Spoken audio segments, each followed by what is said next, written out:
누가복음 12장 22절에서 31절 그의 나라를 구하라 라는 제목으로 공부하겠습니다. 네 파트로 나눠서 보겠습니다. 먼저 22절에서 23절 같이 읽죠.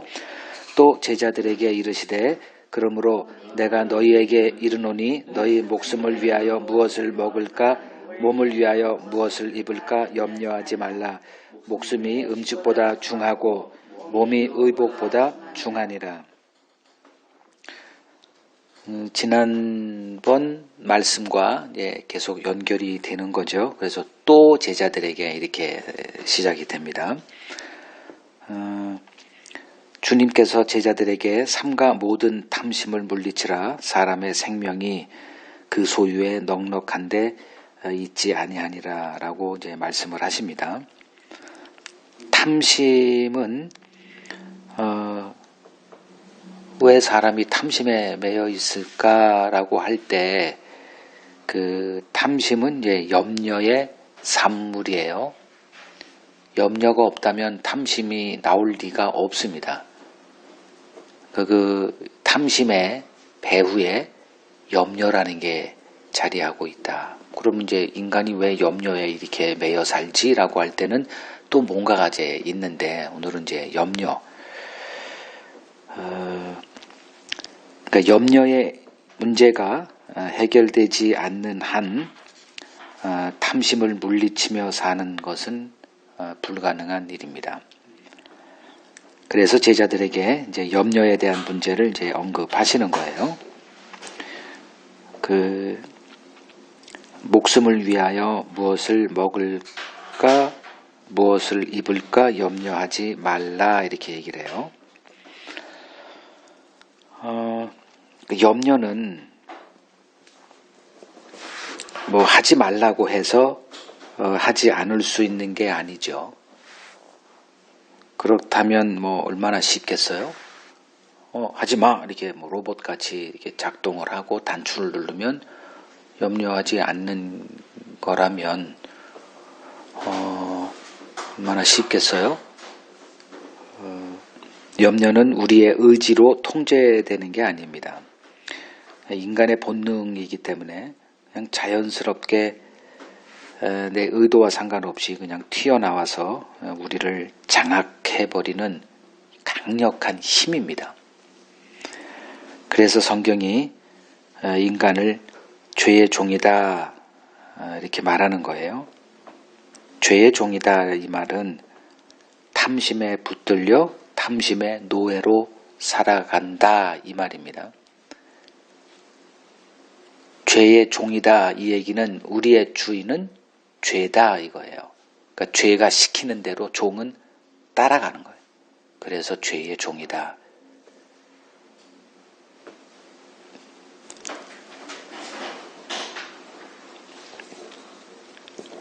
그러니까 주님이 제자들에게 모든 탐심을 물리쳐라, 염려하지 말라라고 말씀하신 것은 그러니까 우리가 의지적으로 이걸 마음을 잘 컨트롤하면 탐심에서 벗어나고 염려에서 벗어날 수 있다라는 것을 주님이 몰라서 그 철이 없어서 하는 얘기가 아니라는 거죠. 주님은 우리에게 그런 능력이 없다는 것을 누구보다 잘 알고 계십니다. 그 다음 구절 보죠. 24절에서 28절 까마귀를 생각하라. 심지도 아니하고 거두지도 아니하며 골방도 없고 창고도 없으되 하나님이 기르시나니 너희는 새보다 얼마나 더 귀하냐. 또 너희 중에 누가 염려함으로 그 키를 한 자라도 더 할 수 있느냐. 그런즉 가장 작은 일도 하지 못하면서 어찌 다른 일들을 염려하느냐. 백합화를 생각하여 보라. 실도 만들지 않고 짜지도 아니하느니라. 그러나 내가 너희에게 말하노니 솔로몬의 모든 영광으로도 입은 것이 이 꽃 하나만큼 훌륭하지 못하였느니라.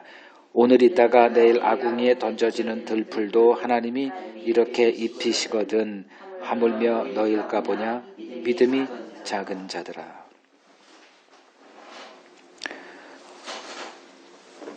그 한평생 염려와 걱정에 매여 사는 우리들에게 주님께서 까마귀, 그 백합화를 예를 들어 설명하세요. 그 만물의 영장이라고 하는 인간은 어떤 존재인가? 한평생 염려에 갇혀 사는 초라한 존재임을 드러내십니다.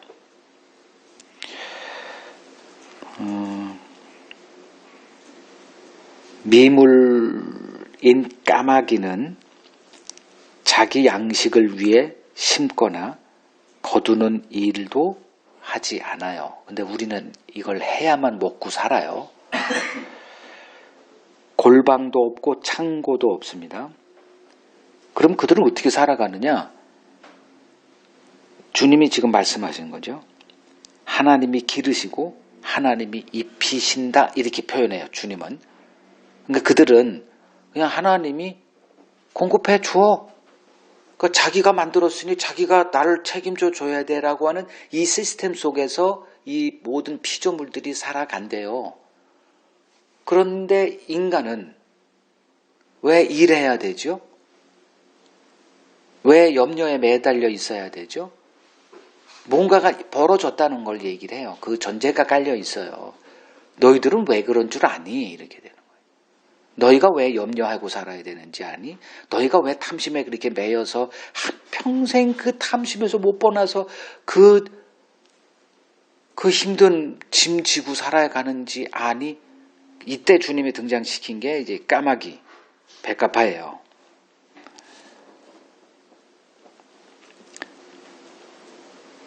까마귀는 자기 양식을 위해서 어떤 노동도 하지 않아요. 그거 신기하지 않아요? 그걸 볼 때마다 다르다 생각이 들어요. 다르구나 정말. 일을 하지 않고 있는 거 주워 먹어요 그냥. 그러니까 주어져 있는 걸 먹는 거예요. 그걸 자기가 뭘 요리하거나 아니에요. 그냥 있는 거 그냥. 그러니까 즉 하나님이 공급하시는 것에 맡기고 살아가요. 근데 우리는 뭘 해야만 살아요. 이게 다른 거예요. 그러면 피조물인데 왜 우리는 그러지? 이제 이 질문이 던져져야 되는 거죠. 그래서 창세기 3장으로 가는 거예요. 그러니까 백합화 역시 자신의 양식을 위해 아무 일도 안 합니다. 뭐 노동이라는 거는 인간에게만 주어진 어떤 굴레예요. 그 노동이라는 것도 창세기 3장에 나오죠. 평생 땀 흘리고 수고해서 먹고 살아라예요. 이게. 즉 선악과를 먹고 난 이후 하나님이 인간에게 어떤 시스템을 바꿨어요. 에덴 동산, 즉 창세기 2장에 나오는 에덴 동산은 그냥 하나님이 준비해 놓은 것들 먹고 누리는 거예요. 물론 거기서 뭐 경작도 했다고 하지만 그건 전혀 다른 거예요. 일이라는 거는 즐거움이에요. 우리는 일이 없으면 굶어 죽으니까 일하지만 일은 즐거움이에요. 이걸 우리는 에덴 동산 밖에서 태어나서 거기서 길들여 살았기 때문에 일의 즐거움이 아니라 일의 저주에 살고 있을 뿐이지. 일은 기쁨이에요. 이게 와닿는지 안 닿는지 모르지만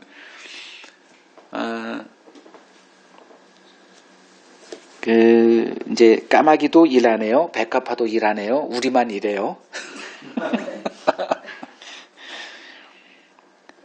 그리고 솔로몬의 그 모든 영광으로도 그가에게 입혀진 그 옷이 이 꽃 하나만큼도 훌륭하지 못해 이렇게 얘기를 합니다. 이게 참 와닿질 않죠. 근데 우리는 백합화의 영광을 원할래, 솔로몬의 영광을 원할래 하면 열이면 열 다 솔로몬의 영광을 택하는 자들이에요. 관심사가 이렇게 다른데 주님의 이 말을 이제 다른 것으로 이렇게 좀 봐야 되는 거죠. 잠시 있다가 아궁이에 땔감으로 던져지는 들풀도 하나님이 이렇게 입히세요. 하물며 너희일까 보냐 이 믿음이 작은 자들아 이렇게 책망을 하십니다. 이게 주님이 이 세상에 오셔서 살아가셨던 사고방식이었어요. 주님은 우리 같은 식으로 일하지 않으셨어요.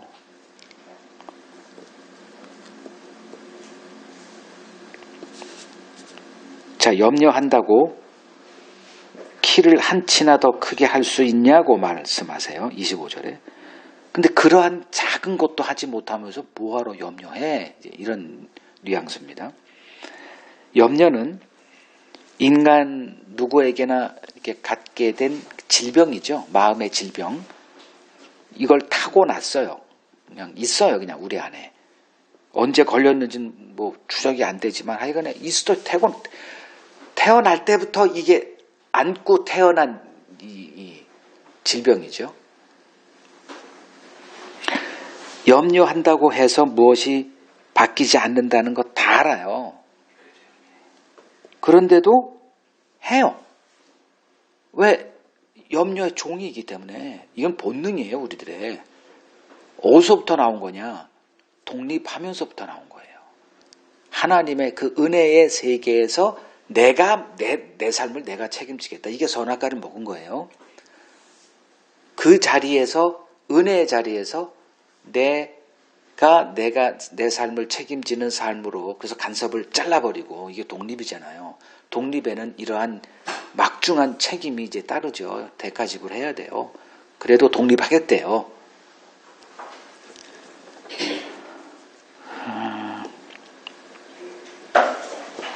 그러니까 독립한 이후에 우리들의 삶은 이제 내 손에 놓여 있는 거예요. 그건 내 거예요, 이제.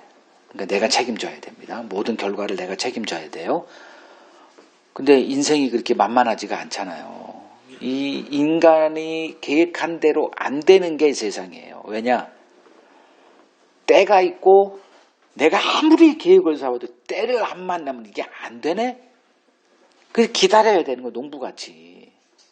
1년에 뭐 4모작, 5모작 할 수 있는 게 아니거든요. 그냥 환경에 다 지배를 받고 살아요. 또 태어나기를 또 이렇게 태어나거나 몸이 약하게 태어나거나 IQ가 떨어지거나 모든 게 다 맞아 떨어져야 되는데 그런 사람은 없죠.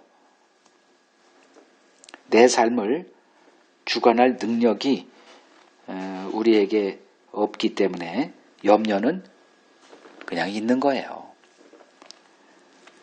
제 아무리 나는 할 수 있어 라며 자기에게 이제 긍정의 최면을 걸어도 아무것도 바뀌는 게 없어요. 그게 이제 염려한다고 키를 한 치나 더 크게 할 수 있냐? 이 질문에 담겨 있는 거예요. 이러한 염려는 내가 스스로 하나님이 되겠다며 내 인생의 주인은 나다 선언한 이후 하나님의 다스림을 거부한 인간에게 주어진 저주의 열매입니다. 인생은 우리 힘으로 경영되어지지 않습니다. 모두가 다 부자를 꿈꾸지만 부자가 되는 자는 아주 극소수에 불과해요. 그럼 그 사람한테 물어서 부자 되는 비결을 배운다고 해서 되는 것도 아닙니다. 난 가난하게 살지 않을 거야 아무리 다짐해도 가난을 피할 수 있는 것이 아니에요. 하나님께서 만물을 창조하셨고 또 하나님께서 여전히 이 세상을 다스리고 계십니다. 그리고 자기 백성들에게 찾아와 더 이상 헛된 수고하지 말고 하나님께로 돌아오라고 초청을 하십니다. 하나님의 은혜의 품으로 돌아오라고 하십니다. 지금 이 모든 말씀은 바로 제자들에게 이것을 말씀하고 있는 거예요. 이것이 그리스도 안의 세계입니다. 그러니까 나를 따르라 라고 말씀하실 때는 이런 것들이 다 담겨져 있는 거죠. 주님이 우리의 필요를 아는 세계, 그게 주님의 그리스도 안의 세계예요. 이 믿음의 세계이고요. 주님이 우리의 필요를 알고 그 필요를 채워주십니다.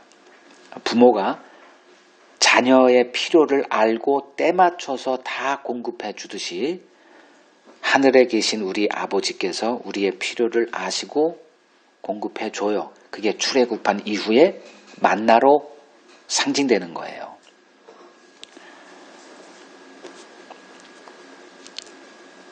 만나라는 것은 하나님의 나라와 연결되어 있는 거예요. 이걸 하나님의 나라와 떼서 생각하면 해석이 안 돼요, 만나는. 하나님은 늘 안 좋은 거, 우리한테 별로 맛도 없는 거, 우리 입맛에서 없는 것만 줘. 이렇게 돼버려요, 만나만 보면. 근데 만나는 하나님의 나라를 주겠다는 그 상징, 그 징표가 만나예요. 만나를 볼 때는 하나님의 나라 때문에 만나를 줬다는 걸 생각해야 돼요.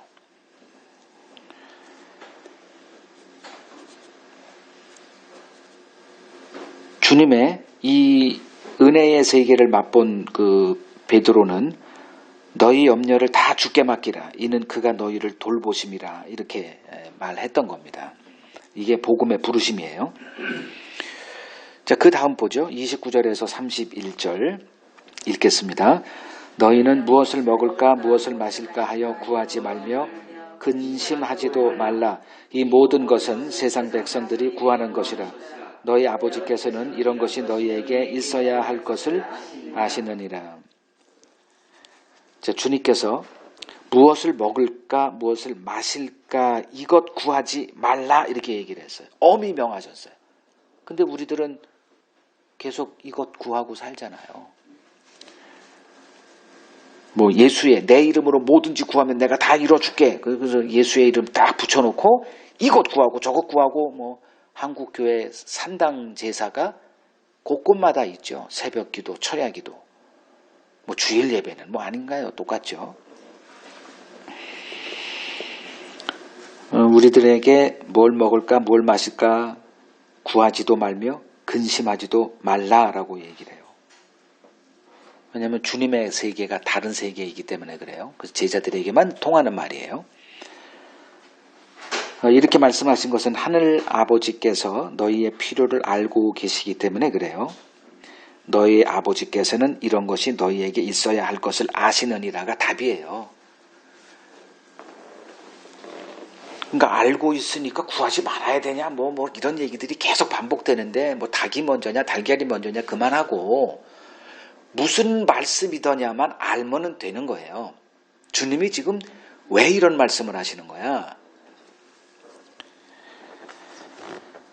제자들은 하나님을 아버지로 인식하지 못하고 있어요. 여기서부터가 이제 문제가 벌어집니다. 그냥 여호와 하나님 뭐 이래요. 그게 관계가 없어요. 근데 아버지라고 할 때는 얘기가 달라져요. 보통 자녀들이 아버지와 그렇게 친하지를 잘 않아요. 보니까 왜 아버지들은 좀 넘어지면 일어나 임마 이렇게 하고 넘어지면 엄마가 가서 막 이렇게 해주거든. 상담해주고. 아버지하고는 좀 거리가 있는 것 같아요. 아버지들은 대부분 원칙적이에요. 남자들은 그래요. 뭐 강하게 뭐 한다거나 뭐 이런 거. 근데 여자들은 잘 그렇지 못하는 것 같아요. 왜냐하면 뱃속에서 10개월을 키운 어떤 이런 것들이 다 작동을 하나 봐요. 우리는 없죠. 남자들은 그렇게 해본 적이 없어요. 자녀를 위해서. 그런 그 공감대가 좀 여자와는 다른데. 근데 아버지로 인식을 못하고 있다라는 거예요. 여기서부터가 이제 문제가 벌어집니다. 그래서 주님의 이 말을 제자들이 이해했을까? 저는 이해 못할 거라 생각을 해요. 왜냐하면 아버지로 생각해 본 적이 없거든. 그냥 우주를 창조하신 분, 뭐 이스라엘의 뭐 하나님, 뭐 이 정도지 그분이 내 아버지? 이런 생각을 과연 제자들이 해본 적이 있을까요? 그러니 이 말씀이 지금 그렇게 와닿지는 않았을 거예요. 근데 이제 우리는 성경을 배우다 보니까 우리가 예수를 믿는 순간에 우리가 뭐가 돼요? 하나님의 자녀가 돼요. 아버지와 아들 관계가 되는 이걸 좀 이렇게 공부를 하거든요. 그래서 아버지 하나님, 하나님은 보통 아버지 뭐 이러잖아요.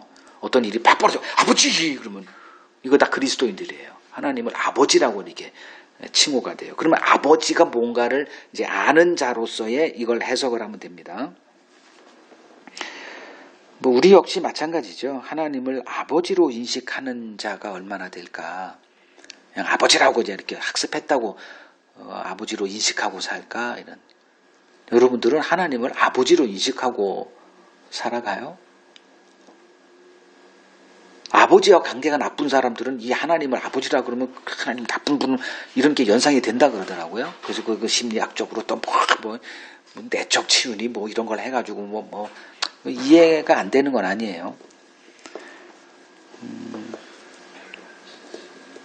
그래서 이 땅의 필요를 구하기 위해 하나님의 이름을 부르는 오늘날 교회의 모습을 볼 때 아버지로 인식하고 있지는 않구나라고 얘기할 수밖에 없죠. 하나님을 아버지로 인식한다면 지금 주님이 하신 이 말씀이 그대로 이렇게 다가올 텐데 그렇지 않은 것 같아요. 우리가 염려에서 벗어나기 위해서는 하나님이 우리의 아버지가 되신다는 것을 정확하게 인식해야만 가능한 일이에요. 그래서 예수님을 믿는 자들과 예수와 신자들의 관계가 뭐냐? 예수님과 그 신자들의 관계는 그냥 그분을 믿었기 때문에 우리가 천국 가는 어떤 이런 기능적인 그런 관계가 아니라 형제의 관계예요.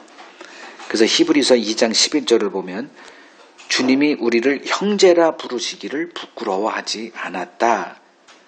근데 그 전에 어떤 문장이 있어요. 거룩해 하시는 이와 거룩하게 함을 입은 자들이 다 한 근원에서 난지라. 이렇게. 그러니까 거룩하게 하는 자는 그리스도를 말해요. 우리가 그리스도 안에서 거룩함을 받습니다. 예수님 믿는 순간에 그냥 그 거룩함은 그냥 우리에게 주어져요. 이게 그리스도의 안에서 얘기예요. 내가 뭘 해서 얻어지는 게 아니고 그냥 그리스도께서 우리를 거룩하게 하세요. 그리고 거룩하게 함을 입은 자들, 우리들을 얘기하죠. 신자들을. 근원이 같대요. 즉 예수 그리스도, 우리를 거룩하게 하는 자도 하나님의 아들이에요.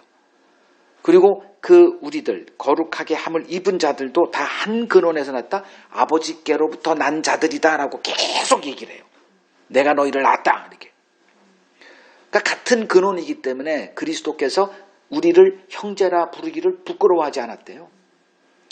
그러니까 모든 게 그 아들 예수 그리스도는 아버지의 뜻에 딱 복종되는 거예요. 아버지께서 낳았으니 내 형제예요. 싫든 좋든 그런 거 없어요. 그냥 아버지께서 내게 보내시는 자 내가 마지막 날에 반드시 다시 살리겠다.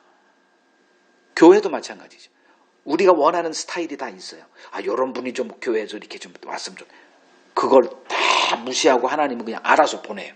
그래서 교회는 근본적으로 용납과 용서의 터 위에 서 있어야만 되는데요. 근데 우리 입맛에 이렇게 자꾸 맞는 걸 이렇게 찾고 그 사람하고 또 교제하고 이제 이러는 거는 하나님의 뜻에 반하는 일이죠. 그 그리스도 안에서 우리는 하나님의 자녀 신분이 된 자들이에요. 그래서 예수님이 자신의 모든 염려를 하나님께 맡기고 오직 아버지께서 자신에게 맡기신 일을 이루는 일에만 마음을 두고 사셨듯이 우리도 같은 하나님의 아들의 신분으로서 이제 주님의 이러한 삶을 이제 같이 참여하게 될 수 있다라는 거예요. 아버지니까 내 삶을 내 필요가 뭔지를 알아서 그때 만나러 이렇게 입증이 된 거잖아요. 지금 광야는 그냥 지나가면 되는 거예요. 거기서 뭘 즐기는 게 아니에요. 그래서 만나러 준 거예요. 근데 고기를 달라는 거는 착각한 거죠. 물론 고기를 달라는 그 심정 우리가 다 알아요. 근데 때가 있죠. 그래서 가나안에 딱 들어갔을 때 여호수아 때 거기서 땅의 소산을 먹을 때 만나가 그쳤다가 되는 거예요. 만나는 잠깐 이 땅에서예요. 그 땅의 소산은 우리가 주님 만났을 때 이제 주님의 재림 때 우리가 주님의 몸으로 변화되고 그것이 주어질 때 이제 진짜 그때는 맛보게 되겠지만 지금 맛을 못 누리는 건 아니에요. 먹어야만 맛을 누리는 것도 아니고요.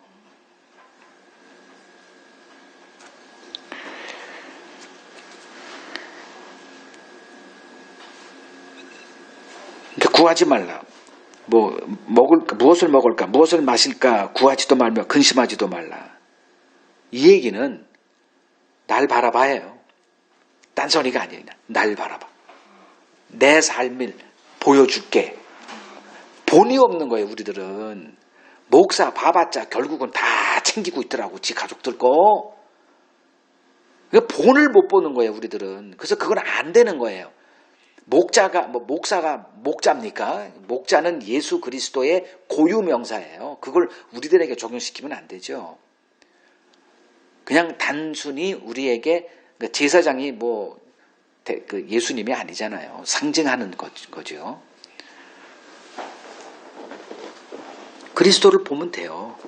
계속 그리스도를 보십시오. 그러면 이 말의 의미가 뭔지를 알게 돼요. 그래서 믿음의 주요 온전케 하시는 그리스도를 바라보라고 한 이유가 그거예요. 그분이 어떻게 사셨지? 그러면서 내가 그냥 그분의 삶 앞에서 거울 앞에 딱 섰을 때 나는 안 된다.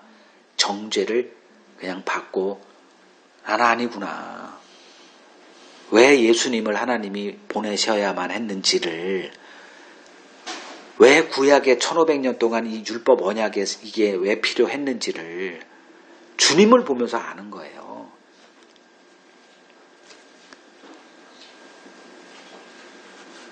마지막 한 구절 보죠. 31절. 다만 너희는 그의 나라를 구하라. 그리하면 이런 것들을 너희에게 더하시리라. 다만 너희는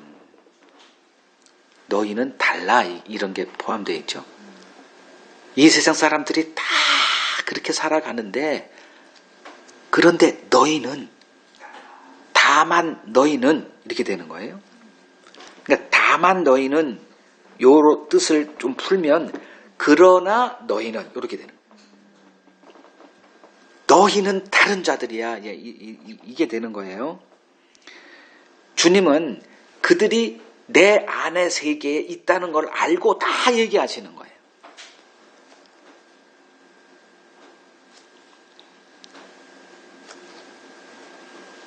너희는 이 땅이 전부인 이방인들의 삶을 살아서는 안 되는 자들이야. 너희는 다른 자들이야. 계속 이런 얘기를 이제 제자들에게 쏟아 부으십니다. 너희는 이미 하나님의 나라가 약속된 자들이기 때문에 그 나라를 구하며 사는 자들이어야만 돼. 너희들에게 이 땅은 아니야. 이 땅의 것 안 주겠대요. 그 신명기 1장을 보게 되면 그 이스라엘 백성들이 이제 광야를 돌고 모압 쪽으로 가면서 이제 암몬 여러 가지 이제 그 족속들을, 모압 족속도 지나가고, 그걸 점령할까요 말까요 할 때 하나님이 안 돼, 이렇게 돼 있어요. 주면 되는데 안 돼요. 왜? 약속된 땅만 주겠다는 거예요. 그래서 다른 그 땅을 이렇게 싸움을 해서 이겨도 안 돼. 그냥 지나가요. 그건 다 버리고 가야 돼. 약속의 땅만 너희들에게 돼 있어요. 그래서 하나님의 그 언약에 대해서 정확하게 우리가 이해 못하면 계속 우리는 타협하고 또 내 입맛에 맞는 거 하면서 하나님의 이름 불러대면 이렇게 할 거예요. 너희는 이미 하나님의 나라가 약속된 자들이기 때문에 그 나라를 구하며 살라고 얘기를 하세요. 이 땅의 필요? 잠깐 지나가는 어떤 과정, 거기서 하나님이 뭘 하시는데 그 과정 속에서 잠깐 지나가는 그 나그네의 삶 속에 하나님이 너희들에게 필요한 것은 다 알고 계시니 그건 구하지 마. 이렇게 되는 거예요. 이 약속 속에 이제 우리가 거하는 거죠. 내가 예수를 믿을 때 이 주님의 말씀이 언약으로 다가오는 거예요. 하나님의 나라를 구하라라는 것은 천국 가기 위해 뭘 해라가 아니에요. 이미 하나님의 나라는 너희들에게 주어졌기 때문에 그 나라에 속한 자로서의 삶을 살라라고 얘기하는 거예요. 그걸 세상 사람들에게 보여주며 살아라. 천국은 우리가 뭘 한다고 해서 얻어지는 나라가 아닙니다.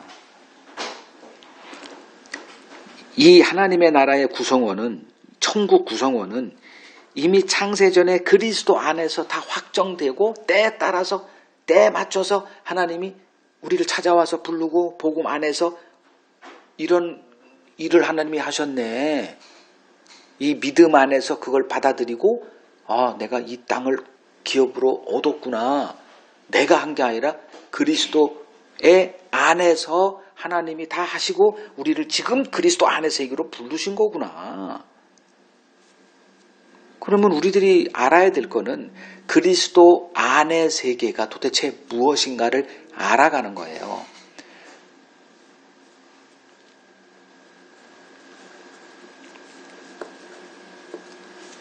우리는 우리의 삶, 이 신자의 삶은 그리스도 안의 세계의 삶이에요. 그래서 그리스도 안의 세계를 모르고, 그러니까 이걸 하나님의 언약이죠. 너희를 그리스도 안에서 택했다. 그리스도 안에서 너희들을 불렀다. 그리스도 안에서 하나님의 기업이 너희들에게 주어졌다. 너희들의 모든 삶도 그리스도 안에서의 세계다. 이 하나님의 그리스도 안이라고 하는 이 언약의 세계, 이것을 우리가 이제 부지런히 배워야 되는 거죠. 거기서는 용납되는 게 있고 용납되어지지 않는 게 있어요. 지금 요 말씀을 보면 이 땅의 것 구하는 거는 용납될 수가 없어요. 이거의 싸움이에요. 어제 우리에게 벌어졌던 그 일도 이 용납되는 돼선 안 되는 이 일에 발 디뎠다가 혼쭐겁 나가지고 다시 발을 뺀 거죠.